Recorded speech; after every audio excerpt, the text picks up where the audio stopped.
There have always been those who believe that UFOs, unidentified flying objects, are from outer space. But the truth may be closer to home. I'm a great cynic about UFOs, and I'm quite sure that was mainly our airplanes that were flying around. For over 60 years, in top-secret research bases around the world, flying saucers have been designed, built, and flown. Secreted away from the rest of the main company is a place where they're building flying saucers. Some even claim to have seen them. There was no mistaking what they were. They were flying saucers. This is the secret history of attempts to harness the technology of the flying saucer to produce the ultimate military plane. These are the real UFOs.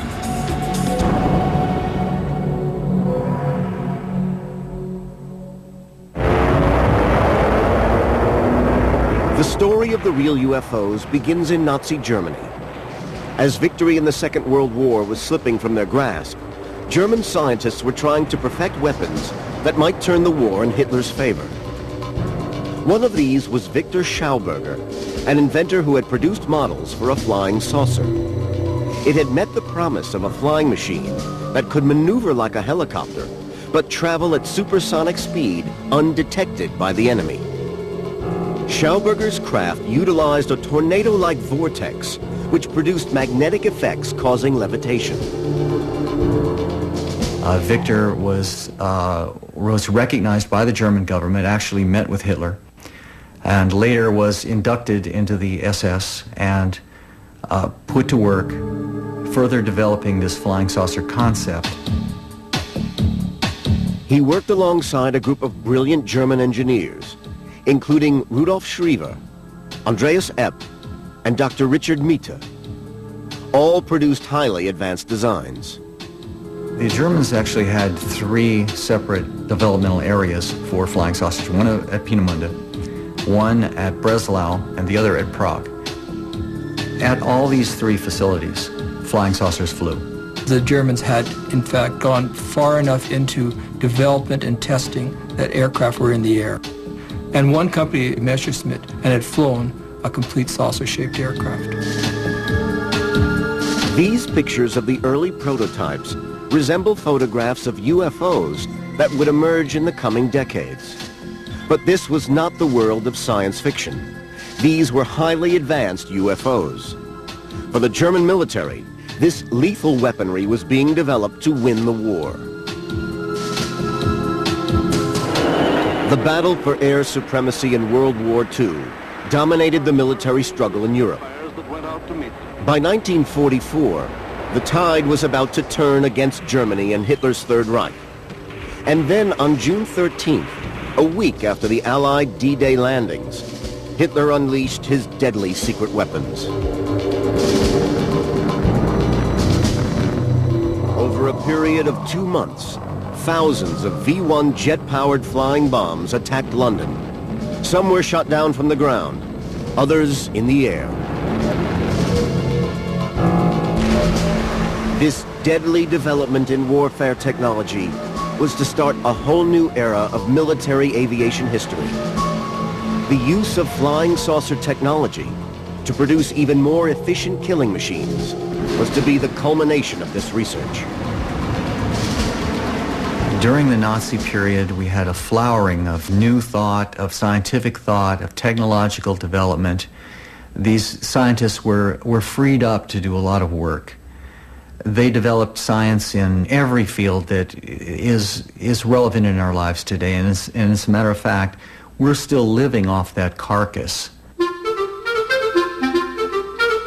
But there was nothing new about the basic principles of rocket science.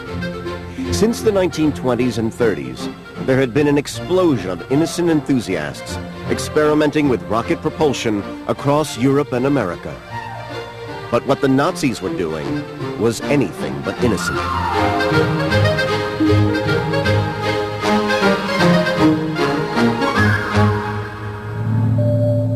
At their deadly weapons research facilities, scientists were working on a new generation of weapons. And alongside the rockets and missiles, real UFOs were a crucial part of that program. One of the incredible things that happened during the Second World War was the amount of technology that German scientists were turning out that was devoted to a war effort. And that included rocketry, it included the jet engines, but it also included some remarkable work in terms of flying saucer craft. But time was running out for Hitler and his scientists. On all fronts, the Allies were breaking through. The Germans were in retreat. The flying saucer technology, just like all of Hitler's other ultimate weapons, would come too late. Even right to the very end of the war, it seems they really believed that these super weapons, these super delivery systems, were going to be able to at least stall the Allies and they were going to be able to arrive at some sort of political settlement of the war. Hitler's dream of winning the war with his super weapons never came. By May 1945, the final battle for Berlin had started. The war in Europe was virtually over. But this was only the beginning of the story of the real UFOs. Within 3 months, the Second World War came to a dramatic and horrifying end.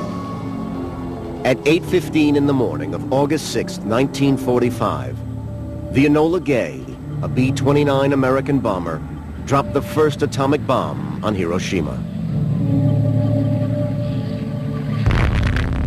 With the war finally over, the former Allies had now become rivals. The Soviet Union and the West would soon be locked in a battle for the latest military technology. Well, at the close of the Second World War, all the former Allied powers were engaged in a race to capture German technology. Americans captured a complex for the manufacturing B-2s and the plans for many other missiles, but the Russians captured the latest models of jet aircraft from the Germans and a good amount of rocket scientists. But the key question was who was going to capture the real UFO scientists. The secrets of German rocketry and missiles was not the only technology to fall into Russian and American hands. The Cold War was about to begin, and alongside the very public nuclear arms race, with its displays of missile hardware, there was also another secret arms race going on, which the public knew nothing about. This time, to find the ultimate flying machine, a flying saucer from the world of science fiction.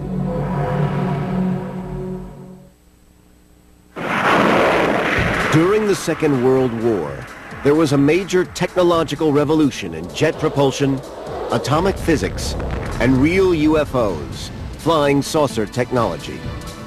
The Germans had led the world in the development of real UFOs, and now their ideas and scientists had fallen into the hands of the two superpowers, Russia and America. German UFO flying saucer engineers Victor Schauberger, Rudolf Schriever, and a Dr. Mita were secretly working for the Americans. While Andreas Sepp was reported to be working on flying saucer projects for the Russians. Both Americans and Russians exploited really a lot the scientists that they captured at the end of the war. And they used this technology and these guys to develop their science during the Cold War. By the end of the Second World War, the former Allies had become rivals, and the Cold War arms race had begun. The focus of the American efforts went on developing rocket and missile weapon systems. It seemed that the captured German flying saucer technology had been put on hold. Then in 1947, there was a report of a UFO flying over America seen by an American pilot, Kenneth Arnold. He was flying near Mount Rainier in the state of Washington and witnessed 9 flying discs some distance from him. When Arnold landed, he told his story to the local press. I was approximately 25 to 28 miles from Mount Rainier, and I noticed to the left of me a chain which looked to me like the tail of a Chinese kite going at a terrific speed across the face of Mount Rainier. They looked something like a pie plate that was cut in half with a sort of a convex triangle in the rear. Well, Kenneth Arnold started a firestorm. He was able to calculate from known landmarks how fast they were flying, and found they were flying at 12 or 1,300 miles an hour. And from his description, once he landed and gave this story to the press, he described these objects as if they were saucers skipping on water. And today, that's how we have the word flying saucer. From out of nowhere, the flying saucer mystery is with us. What is the flying saucer? What do people see and sometimes photograph? What's behind the daily reports of aerial phenomena in the nation's press? U.S. television and radio began reporting eyewitness accounts of members of the public who claimed they had seen UFOs in the skies over America. I glanced up and there were 3 flying saucers in a V, approximately a half a mile away from me at an altitude of 350 feet. Is this what Weisberger saw? America was gripped with UFO sightings and flying saucer fever. The military was eager to deny it was anything to do with them, and went on television to reassure the American public. We can say that the recent sightings are in no way connected with any secret development by any agency of the United States. In my position in the Research and Development Organization of the Bureau of Aeronautics and of the Navy Department, I am thoroughly familiar with both our aircraft and our guided missiles programs, and can state without reservation that the Navy has no saucer-shaped aircraft or missile in any of these programs. Then in July 1947, in the midst of the UFO fever, came a startling report by another serving American officer.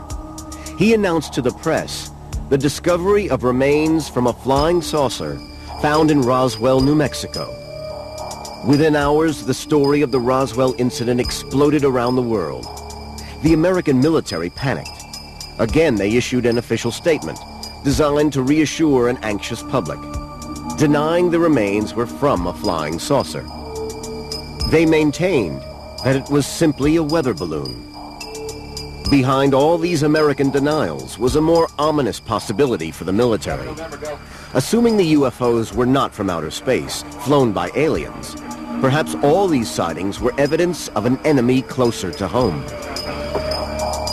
The American military were inundated by all kinds of UFO reports, and that drove them to the idea that perhaps some of those UFO missions were the Soviets in the air. The Americans captured the very exotic blueprints of very advanced designs for aircrafts, and among them there was the Horten 229 by the Horten brothers. And this aircraft was very similar in shape to the first description of a flying saucer sighted over America in 1947. And the Americans were scared that the Russians could have produced actually a flying version of the Horten 229. So in the immediate post-war years, reports of UFO sightings were part of the growing tensions between East and West as the Cold War grew in intensity. In the early 1950s, the Korean War had almost brought the world to a nuclear disaster. In America, the paranoia and the sense of fear of communist invasion was reflected in attitudes to flying saucers in popular culture. Flying saucers have invaded our planet. Washington, London, Paris, Moscow are key targets. The whole world is under attack. The 50s were the golden age of the flying saucer. People were scared by the Cold War. They were scared by the atomic experiments. They were at the same time very keen to the space exploration and to the advancement of technology, so the climate was the right one to expect extraterrestrial visitations from outer space.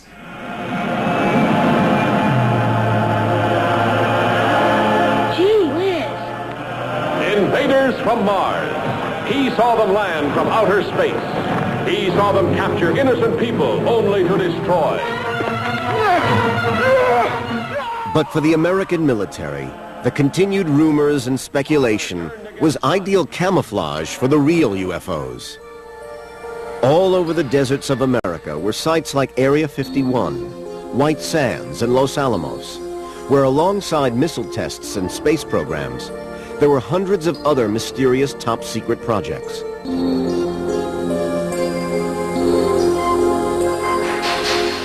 These included high-altitude parachute tests, satellite testing, and the development of future space vehicles. One of these secret programs was called Project Mogul. Project Mogul was a top-secret program to listen in on the Russians using equipment on high-altitude balloons. The American military were desperate to discover secrets of the Soviet program to develop a rival atom bomb. They needed to know when the Soviets were testing one of their weapons. It was not until 20 years later that the U.S. government was forced to confess that the Roswell incident back in 1947 was in fact secret military testing by the Americans. They published a report which concluded that what was recovered was not the remains of an extraterrestrial spacecraft, but debris from a then classified Army Air Force research project, codenamed Mogul.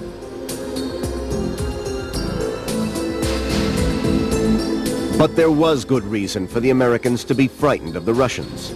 The experience of the Korean War and the startling appearance of the MiG fighter had proved how advanced Russian military technology had become. America needed to catch up, and catch up fast. Could a supersonic flying saucer be the answer?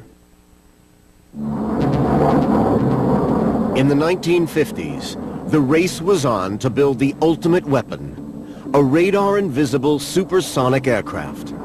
What was needed was from the realms of science fiction. The U.S. Air Force, in fact, wanted a new fighter interceptor, something that no Soviet aircraft would look like, a completely new airplane, one that could fly faster and higher than anything else in the air at the time.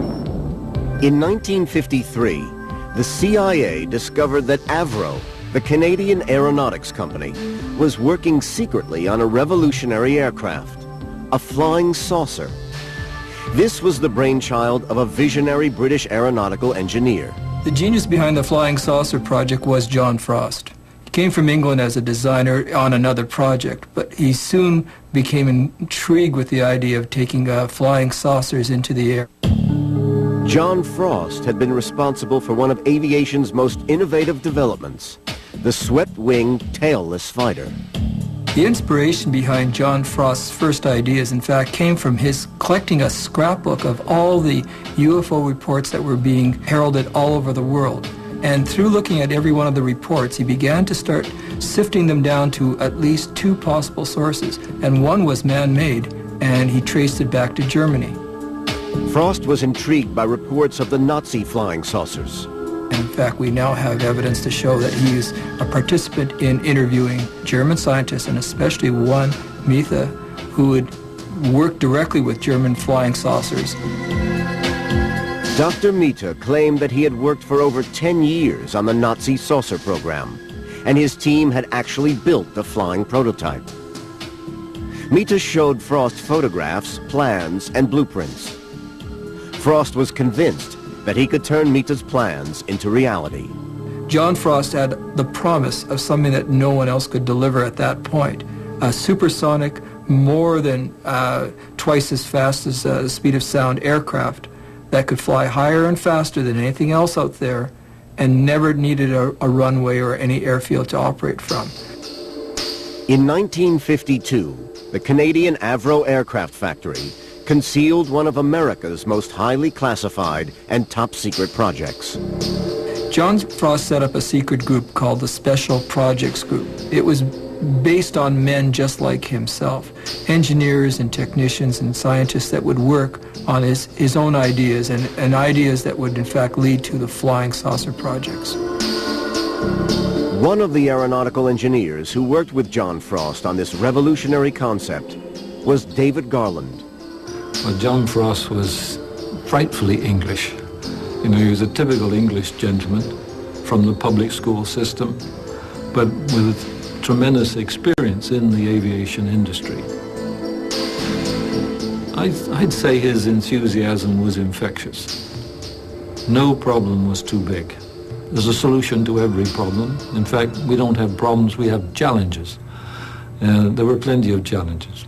John Frost's very first project is Project Y, a spade-shaped aircraft that's based around his circular pancake engine. It'll be able to take off from the ground vertically or in a rolling takeoff and fly as a supersonic interceptor. Project Y was designed as a tailless jet engine aircraft. It was in effect using flying saucer technology. A spade-shaped mock-up was built by Frost's elite team in a heavily guarded workshop in the Avro factory. In 1953, a model with a delta tail jet flap for vertical takeoff control was secretly tested. The failings of the design soon became apparent. One of the main problems with any tail-sitting aircraft would be that the amount of pilot skills that would be required to fly vertically from the ground in that position, and then, in fact, to return would be incredible. John Frost now concentrated all the efforts of the Special Projects team on the development of a circular design, essentially a flying saucer. The Circle is the most efficient ground effect machine. You get more lift for a given thrust around the periphery. So it makes sense when you're hovering in ground effect. John Frost's next design was codenamed Y2. And Project Y2 is a completely circular aircraft, now using a rotor system in the center of it and multiple engines on the outside edge, powering that rotor, giving it vertical takeoff and eventual direction so it could fly into altitudes that no one else could guess. It was a knife-edge supersonic fighter that he was selling. And at this point, the American Air Force bought in big time with a $10 million grant towards his research. By 1956, the Cold War space race and arms race was at its height. The American military was desperate to invest in new weapons technologies. With clandestine American funding, the development of the supersonic flying saucer began. In the Schaefer building was a full-size, 50-foot diameter, 6-engine powered aircraft. Now, testing, though, proved that it was a dangerous beast, one that nearly killed the entire Frost team. The test was nearly catastrophic. The engines of the saucer tethered in the hangar spun out of control and almost blew the roof of the research lab off. John Frost decides that there's no way that he can continue this work with a complete flying saucer. Supersonic project is abandoned for the time being for him to build a smaller test vehicle that becomes the Avro car. Well, the design specification for the Avro car was to fly at forward speed at 300 miles an hour, some modest kind of speed, but it had a high thrust-to-weight ratio greater than 1, and to fly at 30,000 feet altitude, and to land and take off vertically. In 1957, Frost's prototype model finally rewarded the earlier American military investment in his project. The Avro car was a scaled-down test vehicle that could do two jobs. One, it could provide a test vehicle for the supersonic craft that was still sitting in the Schaefer building. But secondly, it could be the flying jeep that the U.S. Army required. With weaponry, it could actually go on the battlefield as a battlefield weapon. In 1959, the two vertical takeoff prototypes rolled out of the factory. The long-term aim was to produce a flying saucer that could reach over 1,500 miles per hour. It did fly along the runways, de-icing the runways quite nicely, blowing ice and snow around. And it got into trouble over freshly mown part of the airfield. when all the grass blew up and came back down in the intakes. And we started thinking about how to prevent what's called foreign object ingestion into the intakes. The flying saucer flew several test flights, but its shape meant that it was incredibly difficult to steer. It was a maze of challenges, and the biggest challenge that the concept faced was the pitch instability, the aerodynamic center being so far forward of the center of gravity. It's not a good recipe for a happy flight. So the vertical takeoff and hover principle was working. Modifications were made, but lack of power and inadequate control mechanisms were difficulties that had to be overcome if the Avro car was ever to fly as intended. Apart from the development of powerful pitch control, the only way that we knew to make a circular device stable was to have it spin, like a frisbee today. And the spinning action will impart stability. Some of John Frost's early designs did in fact have large spinning components, and the gyroscopic power of those devices was thought to impart some stability in designs which were thought to go as fast as 3 times the speed of sound. Frost was convinced he could control the instability problem. But the Americans insisted on adding a swept tail unit. Frost considered this was a betrayal of his original concept. So in December 1961, the $10 million Avro flying saucer program was officially scrapped. But some of the engineers who worked on the project did not totally abandon Frost's dream. There really is no aerodynamic future for a circular wing subsonically. Supersonically, with a few modifications and tweaking to its shape to make it a little more like a delta wing, one might see a possible outcome. John Frost always believed his original concept was achievable. Despite the unfavorable results of the Avro car testing, the work that John Frost had put into the supersonic project showed that in fact it could have flown. And unfortunately, with the money eventually simply stopping, the company shut down the entire project. All the technology went back to the United States, who is the real owners now at that point. The highly classified flying saucer technology went to America. But were these apparent public failures covering up a more covert flying saucer project that later, indeed, would work? This is Jack Pickett. 40 years ago, he was a publisher of U.S. military magazines. He even had positive security clearance. On a visit to MacDill Air Force Base in Florida, he was convinced he saw real American Air Force flying saucers. There was no mistaking what they were. They were flying saucers. There was 4 of them parked in a row down at that restricted area of the base, and they ranged in size from 20 feet across to about 45 feet to, say, 70 feet, and then the biggest one was 119 feet across. Perfect circles. Jack Pickett had been invited to the Air Force Base to write an article on the recently decommissioned aircraft. Pickett was even shown some remarkable photographs of the aircraft in the hangar. He showed me photographs of many of these aircraft in flight, in formation. He showed me photographs of them with jet escorts, regular type escorts, flying with them. Military researcher Michael Schratt has been investigating the Pickett story for the last 10 years. This one was 119 feet across. Schratt has worked closely with Pickett to produce a series of photo reconstructions of the experimental aircraft which Pickett saw. What Pickett was shown seemed incredible, but he was assured that indeed these were real experimental flying saucers, and this was the evidence that they had actually flown. I said, well, how fast did they fly and how high? He says, well, we achieved space flight with them. And I asked him pointedly, any aircraft that flew that high and that fast, why are you discontinuing them? Why are you scrapping them? He says, well, we've designed better versions with less maneuverability problems. Pickett wrote his article and was ready to publish, but at the last moment the Air Force withdrew permission and took back all Pickett's photographs.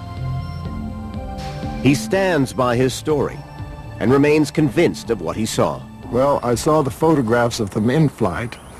I walked up and touched the actual aircraft themselves. I really examined them, and it was, no question about it, it was a remarkable aircraft, and it looked just exactly like what flying saucers are supposed to look like, in between.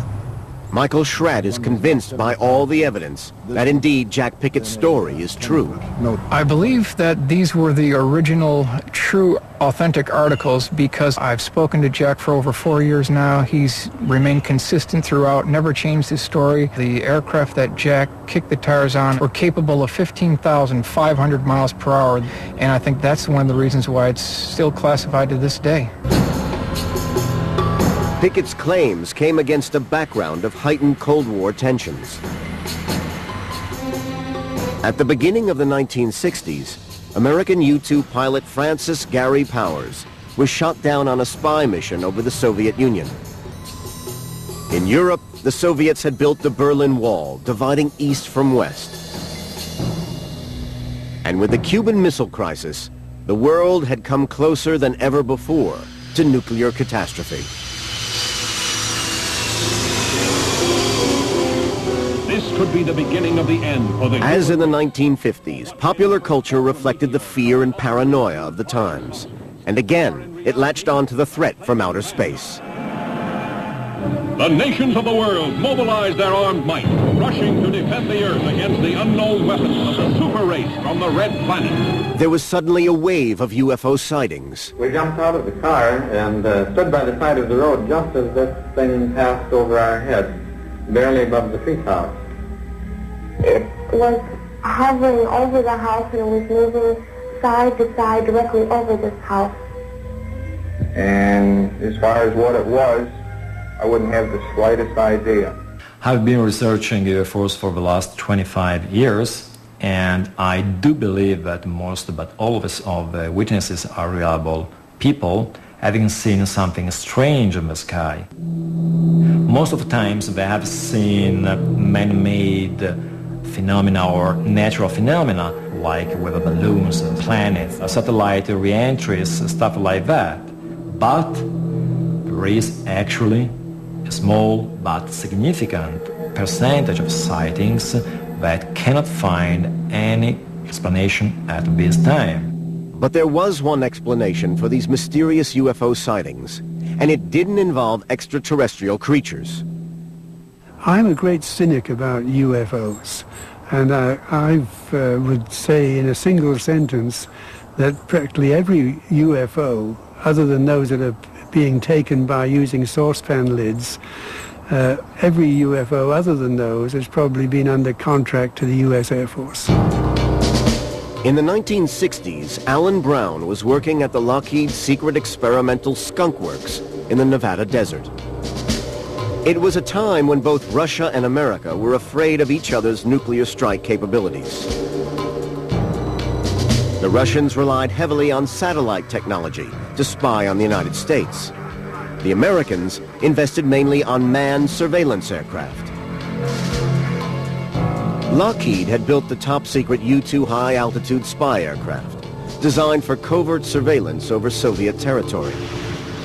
But it was vulnerable to enemy radar.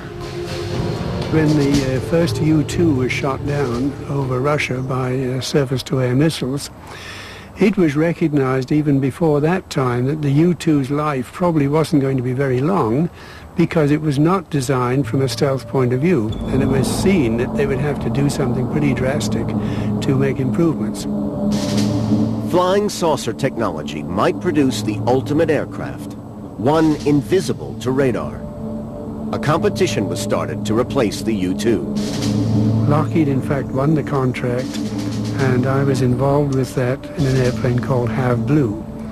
And the program did change very quickly from a confidential clearance to a top secret clearance when it was realized just the enormity of what could be done with an airplane which was essentially invisible to radar. Over the next 10 years, shrouded in secrecy, a new generation of stealth fighters was rigorously tested in Area 51, the U.S. government flight test base in Nevada. There's no question that you have to have large-scale testing over a large area, which means that there's going to be people on the periphery who are seeing these funny-looking objects flying around, which immediately get reported in the popular press as coming from Mars, Saturn, or you name it.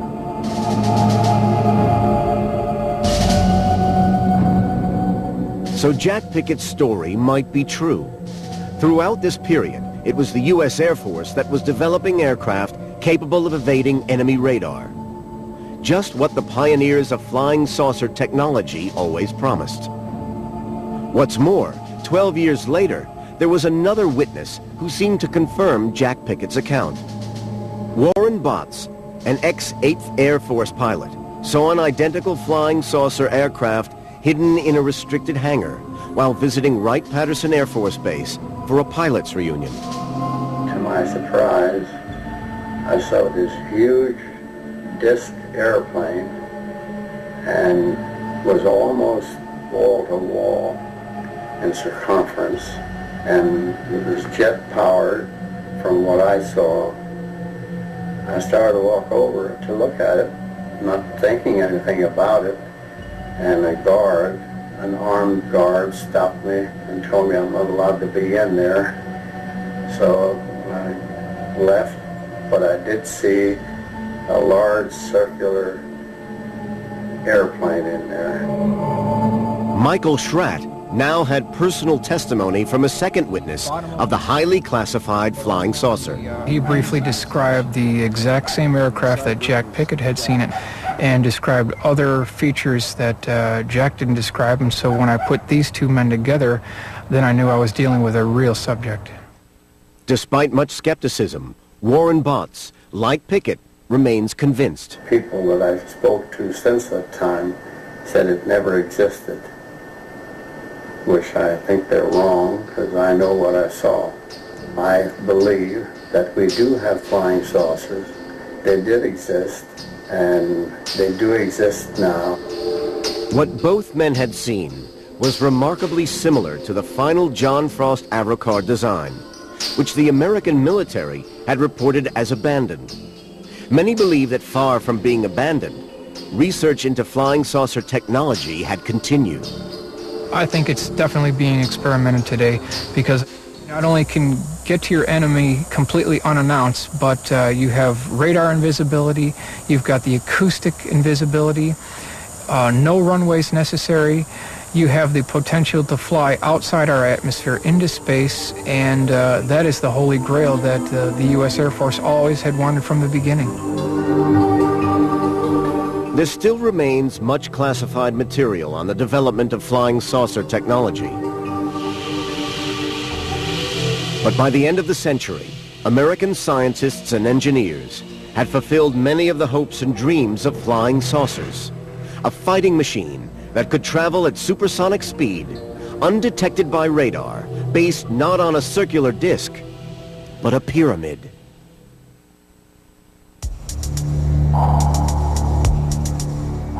For a period of 15 years, this revolutionary aircraft was classified as a black project, one of America's best-kept secrets. This was the ultimate real UFO, a supersonic strike aircraft, which flew like a jet, but with stealth unseen by radar. In 1988, the Americans decided to reveal it to the world.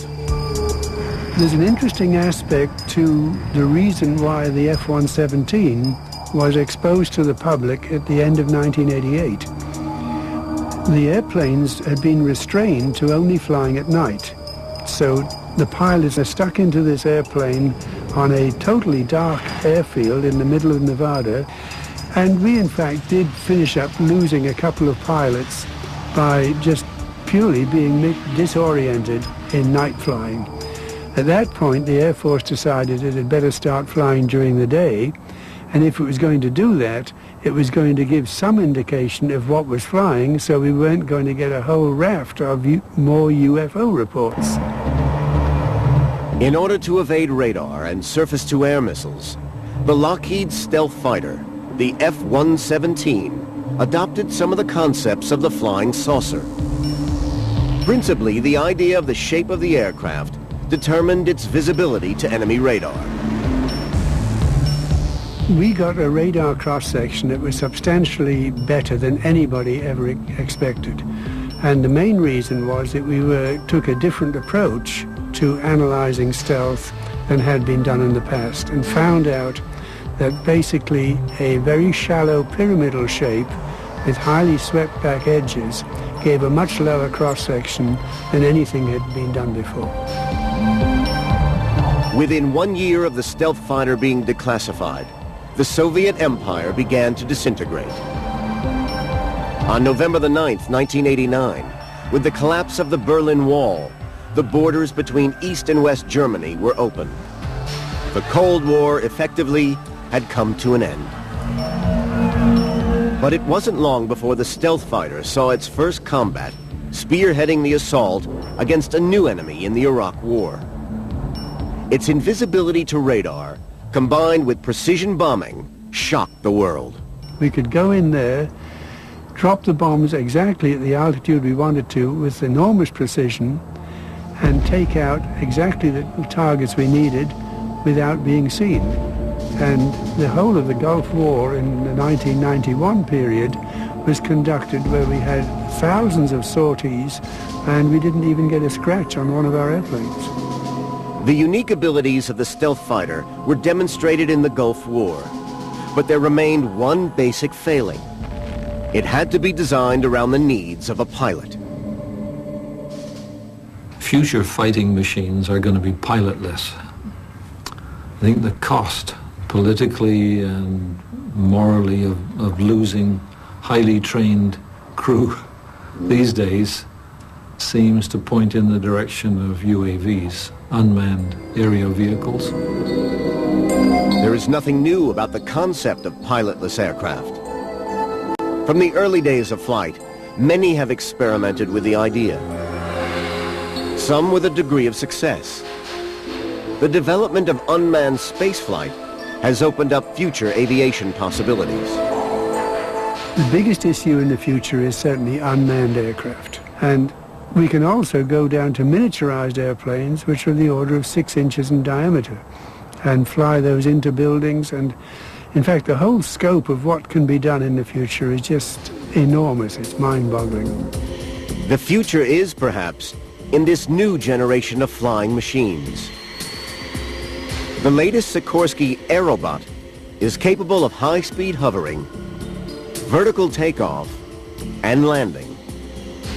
But these vehicles seem a long way from the dreams of Hitler's flying saucer engineers. Machines on the edge of science fiction, capable of phenomenal supersonic speed. Perhaps the science of flying saucers was never a reality. As long as you stay close to the ground, you've got yourself an efficient lifting device. It does not make an efficient wing in free air at all. It's just not an efficient shape. And only flying saucers from outer space have been able to do anything with it. And I think they're probably just a figment of the imagination. Others insist not only that the dream of flying saucer technology is possible, but that concealed from us all, it has already been achieved. I think that this is the biggest secret that the U.S. Air Force has, and I believe it's high time that the facts about the U.S. Air Force jet-powered flying wing disc program be declassified.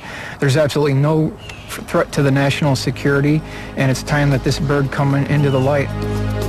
Some of the latest inventions are now in the public domain, but a great many remain secret, fueling more speculation over UFO sightings across our skies. The dream of the ultimate flying machine is still unfulfilled. He wanted to prove that he was the biggest, so he built an entire country in a way that glorified himself. Only ruins are left from Ramses II's empire, but with 21st century technology, he'll reveal the full scale of his ambitions. The Lost Worlds, next on the History Channel.